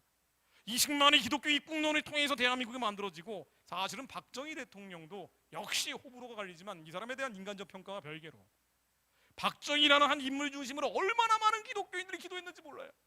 한강의 기적이라는 이름으로. 박정희 대통령도 기독교의 가장 우호적이었던 대통령이었죠. 구미 상모교회라는 데서 주일학교 교사를 청소년기에 빠지지 않고 했던 사람이기도 합니다. 그리고 국가 운영에 도움이 안 된다, 내가 한쪽 종교에 치우치면 안 된다 그래가지고 교회를 안 다녔어요. 정말 안타까운 일이에요. 난 퇴임하면 반드시 교회 간다고 공언했던 사람이기도 합니다. 그런데 이 한가의 기적이 만들어질 때 그 뒤에는 반드시 기도가 있었어요. 여러분들 국제시장이라는 영화 보셨죠? 광부하고 간호사를 파견하잖아요. 이 광부 간호사 파견이 뭐냐면은요, 자, 요 얘기는 하나 드리고 마무리해야 될 것 같습니다. 박정희가 혁명을 해가지고 경제 개발을 하려고 하는데 이 사람이 경제학 원론을 끼고 살았어요. 군인 출신이지만 경제 개발을 하려면 종잣돈이 필요하다는 건 알고 있었단 말이에요. 머리가 좋은 사람이었죠. 그런데 미국에 가서 케네디 대통령을 만났더니 케네디 대통령이 조그맣고 뭐 까만 사람이 오니까 만나주지도 않는 거예요. 잘. 그러니까 억지로 만났더니 돈을 안 줘요. 경제 개발을 해야 되는데. 그래서 안 되겠다 싶어가지고 어디서 돈을 꼬우나 했는데 서독이라면 꿔주지 않을까. 왜? 분단 국가고 공산주의와 대체하고 있는 한국의 실정을 알지 않겠는가. 그래서 구해온 사람이, 섭외한 사람이 저 배경훈 박사라는 분입니다. 저도 만나서 예전에 아주 길게 얘기해봤던 기억이 있습니다. 지금도 생존해 계신 분이에요. 한국의 경제학 박사로 처음 박사학위를 받은 분이기도 합니다. 이분이 독일에서 박사학위를 받았거든요. 그래, 야, 너 배경훈 서독 가서 돈 좀 꿔. 그 무슨 뭐 이게 박사가 가서 돈을 꿔와요? 어떻게? 이 양반이 갔어요. 독일에 사찰단 데리고 갔습니다. 돈을 꿔야 되는데 돈을 꿔줄 데가 없는 거예요. 이게 한두 푼도 아니고. 그래서 고민하면서 매일같이 철야 기도를 했대요. 배경훈 박사가 한국 영사관, 대사관 그 건물 지하에서 계속 하나님 살려주세요, 하나님 살려주세요 하면서 말씀을 읽고서 기도했대요. 그러다가 어느 날 이게 그냥 가나보다. 하나님이 우리를 버리실 뿐 아니라 나라를 버리신 거 아니냐 이러고 있을 때 자기가 예전에 알고 지내던 서독 경제관료 친구가 전화를 와서, 야, 길이 있을지 몰라. 여기 광부하고 간호사가 모자라는데 이 사람들을 보내주면 이 사람들 월급을 담보로 차관을 줄 수 있어. 그래서 시작된 게 서독의 경제처관이에요. 그래서 박정희 대통령이 서독으로 간 겁니다. 그래서 그 광부와 간호사들을 만나면서 역사책에도 나와 있는 유명한 연설을 해요. 함부른 광산에서 해서 여러분들이 이 나라 하나라니까 여기까지 와서 고생하고 계십니다. 그러나 우리 다음 세대에게만큼은 이 가난을 물려주지 맙시다. 다 울고 난리가 난 거예요. 그렇게 종잣돈 빌려가지고 새나라 자동차, 삼륜 자동차 만들고, 그 자동차 만들어서 다시 4발 달린 자동차 만들고, 그걸 다시 포항제철로 만들고, 대한민국의 근대화가 여기서 시작이 된 겁니다. 기도하는 사람들의 기도를 통해서.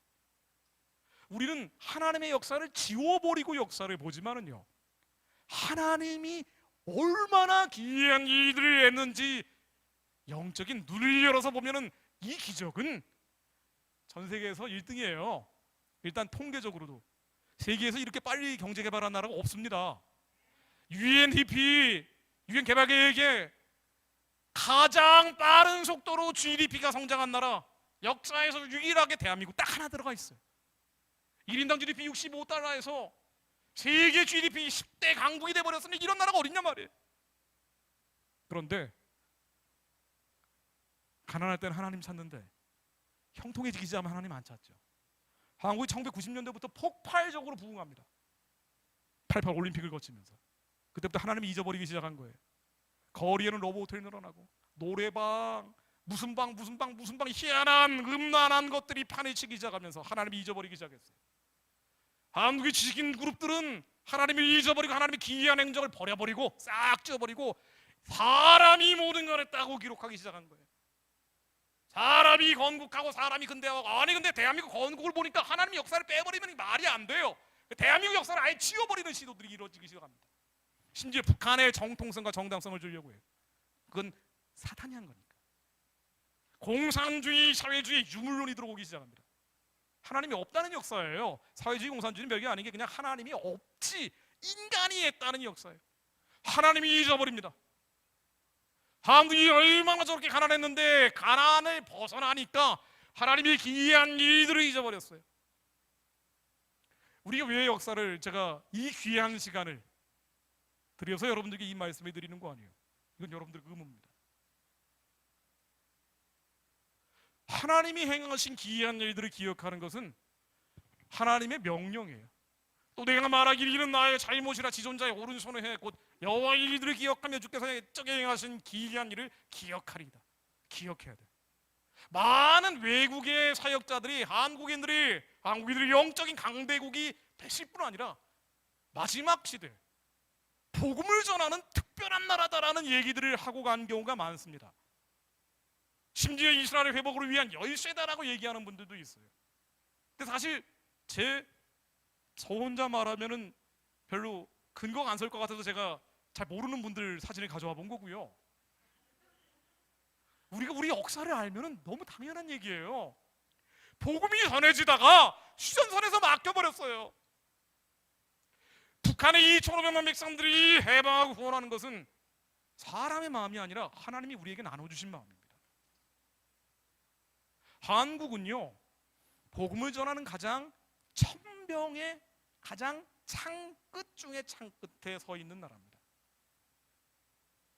여러분들이 미국에 계시다는 것은요, 그 물적 자원과 영적 자원을 대는 가장 중요한 기지가 미국이기 때문이에요. 현장에서 싸우고 있는 사람들은 한국에 있다면요, 그 사람들을 돕는 것은 미국에서 시작됐던 것처럼 지금도 마찬가지 영적인 순환이 돌아가고 있는 겁니다. 북한의 2,500만 백성들을 해방하고 구원하고 우리가 싸우는 거는요, 김정은하고 싸우는 게 아니라니까요. 그 풋내기하고 싸우는 게 아니에요. 그들이 자꾸 있는 이 주체 사상이라는 경고한질이 예수 그리스도를 다 파쇄되도록 기도해야 됩니다.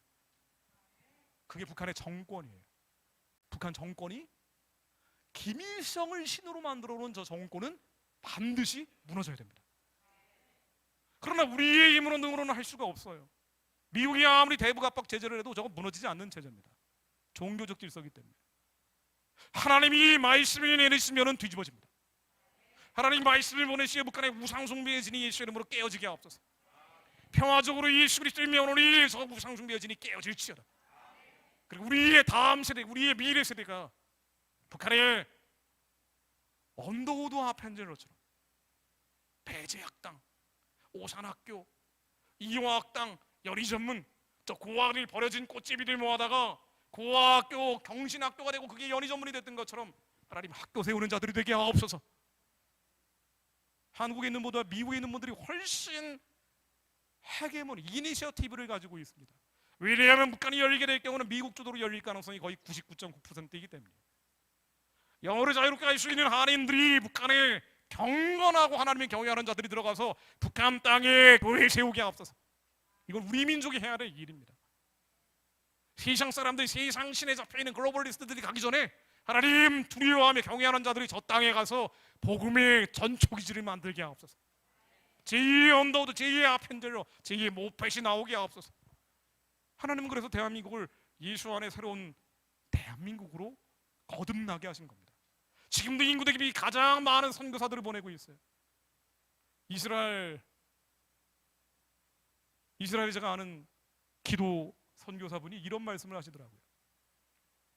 이스라엘이 한창 국지전 분위기가 짙어지고 있을 때, 항상 그렇지만 그때는 정말 로켓포가 날아다니고 있을 때랍니다. 이스라엘 사람들이 가라 그럴 때 당신 한국으로 가라고, 나는 죽겠지만은 당신들 외국 사람들이 여기서 죽는 거는 난 원치 않는다고. 그때 한국 기도 선교사분이 이렇게 얘기했다고 합니다. 난 당신들과 함께 죽겠습니다. 당신들 구원을 위해서 살다 죽겠습니다. 전 세계 많은 선교사들 가운데 현장에서 지금도 그 현지인들을 위해 죽어가는 사람들은 한국 사람들이에요. 한국이 엉망진창이에요. 사실 인간적으로 희망이 없어요. 다음 대통령 선거 누가 될지 모르지만 그 최선도 아니고 차선도 아니고 최악을 막기 위해서, 아니 이거 도대체. 그런데요, 우리의 눈에 보이는 이 나라는 엉망진창인 것 같아도요, 하나님은 대한민국을 아직 사용하셔야 될 이유가 정말 많습니다. 전 세계 이방인들의 충만한 셋자리를 채우기 위해 하나님은 대한민국이 언젠가는, 대한민국은요 단순히 한반도에 있는 나라 하나를 가리키는 게 아니라 전 세계에 흩어져 있는 한국 사람들을 가리키는 거예요. 잊지 말라고 명령하시는 것 같아요. 학계서 말씀입니다. 애굽에서 나올 때 내가 너희와 언약한 이거 잊지 마라. 하나님의 신이 여전히 너희 안에 머물러 있으니 두려워하지 마라. 수많은 선교사들이 죽었고 수많은 순교자들이 필히 여전히 이 민족 가운데 머물러 있으니 두려워하지 마라. 이 땅의 나라가 기울어간다고 두려워하지 마라. 세상이 코로나 팬데믹으로 엉망진창이 되고 있다고 두려워하지 마라. 하나님의 신과 하나님의 연약이 여전히 머물러 있기 때문에 하나님의 약속을 이룰 것이라고 믿음으로 선포하고 행해야 된다. 그러면 나중의 영광이 나중 선전 영광이 예전 영광보다 더 크리라. 예수님 오시기 전에 예루살렘에 세워질 제3성전의 그 영광이 그때 많은 한국인 선교사들이 복음 전하고 북한에 버려졌던 꽃집이 아이들과 손 붙잡고 거기서 예수 그리스도를 선포하며 함께 찬양하며 경배하는 그날이 올 때 새로운 영광이 예전 영광 훨씬 뛰어넘을 거예요. 그러기 위해서는 여러분들 조길종애로 하나님의 기이한 사적을 기억하고 전해야 됩니다. 여러분들이 어떤 사람인지 아셔야 돼요. 여러분들이 각 지에서 미국 각 포스트에서 중요한 자리 하셔야 됩니다.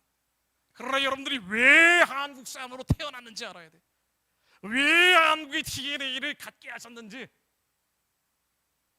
깨달아야 됩니다. 이게 하나님의 부르심이에요. 그걸 알고 있다면 하나님의 귀한 행적을 하나님 저희들이 전하는 자들이 되게 하옵소서. 우리의 자녀들에게 또 그 자녀들에게 하나님의 귀한 행적을 전하는 자들이 되게 하옵소서. 우리가 해야 될 기회가 해야 될 일들이 무엇인지 한민족의 사명이 무엇인지 깨닫게 하옵소서. 기도하고 마무리하겠습니다. 하나님, 우리가 눈에 보이는 것에 따라 행하지 않게 하시고 하나님의 약속을 믿음으로 기업을 이루는 자들이 되게 하옵소서. 주님의 놀랍고 귀한 행적들을 저희로 기억하게 하시고 하나님의 부르심의 소망이 무엇인지 알게 하시며 그 힘의 위력이 역사하심을 따라 믿는 저희들이 우리 힘과 능력으로 하는 것이 아닌 이 약속을 믿는 자들의 믿음을 통해 하나님께서 실제의 기업으로 이루어 주실 것을 믿음으로 선포하는 자들이 되게 하옵소서. 하나님, 북한의 우상 숭배 친히 예수 이름으로 평화적으로 하루빨리 무너지게 하사 북한 땅에 선교할 자유, 복음을 전할 자유가 전해지게 하시고 하나님, 2,500만 백성들 예수를 그리스도로 믿으며 함께 대륙으로 처음으로 복음 전하며 뻗어가는 날이 오게 하옵소서. 그 영적인 화살이 중국을 지나 아랍을 지나 땅끝까지 증거되게 하옵소서. 주님, 이 종말의 때 저희들의 자녀들을 또 그 자녀들이 하나님의 선하신 뜻을 위해 사용해 주옵소서. 예수 그리스도 이름으로 기도드립니다. 아멘. 우리 한국인이 되기 너무 프라우드하지 않습니까? 우리가 한국인으로 태어나서 여기서 뭔가 좀 해야 되겠구나. 뭘 하느냐? 전 세계 복음화를 위해서 쓰임받게 될 줄로 믿습니다. 그 말씀하신 것처럼 이제 우리가 영적, 물적 그 지원을 한국과 북한 땅에 하게 될 줄로 믿습니다. 하나님의 은혜로 저희 교회는 예루살렘에 기도의 집을 허락해 주시면서 제가 그 다음에 받은 소원은 하나님 제 마지막 소원은 ICC 평양입니다. 곳곳에 ICC 미니스트리 많이 해주셨는데 이제 마지막 골은 ICC 평양입니다. 그것도 왜 그런 소원을 주셨는지 깨달을 수가 있었습니다. 예루살렘과 평양은 같이 갈 줄로 믿습니다. 평양에 지교회를 세워주셨다면 반드시 예루살렘에 기도의 집을 허락하셨다면 평양에도 허락하실 줄로 믿습니다. 하나님께서 그 소원을 주셨으니까 그 목적을 이룰 때까지 우리 함께 북한을 놓지 말고 기도할 수 있게 되시기를 바랍니다. 그래서 남북한이 통일되어서 세계의 복음화, 세계를 하나님께 인도하는 나라로 또 그러한 민족으로 그런 저와 여러분으로 쓰임받게 되시기를 주의 이름으로 축원합니다. 우리 한번 다 같이라도 시간이 늦었지만 한번 뜨겁게 한번 주여 삼창하시고 기도합시다. 하나님, 우리의 사명 감당하게 하여 주시옵소서. 우리가 어쩌다 미국에 사는 것이 아니라 하나님 앞에 중차대한 비전 가운데 부르심의 소망을 따라 이곳에 왔사오니 그 소망을 감당하게 하여 주시옵소서. 우리가 해야 될 것은 무엇인지 정확하게 알게 하여 주시옵고 목적 없는 인생이 아니라 하나님의 영광을 위하여 전 세계 평화를 위하여 쓰임받는 우리 모두가 되게 하여 주시옵소서. 우리 한번 통성으로 기도하시겠습니다. 주여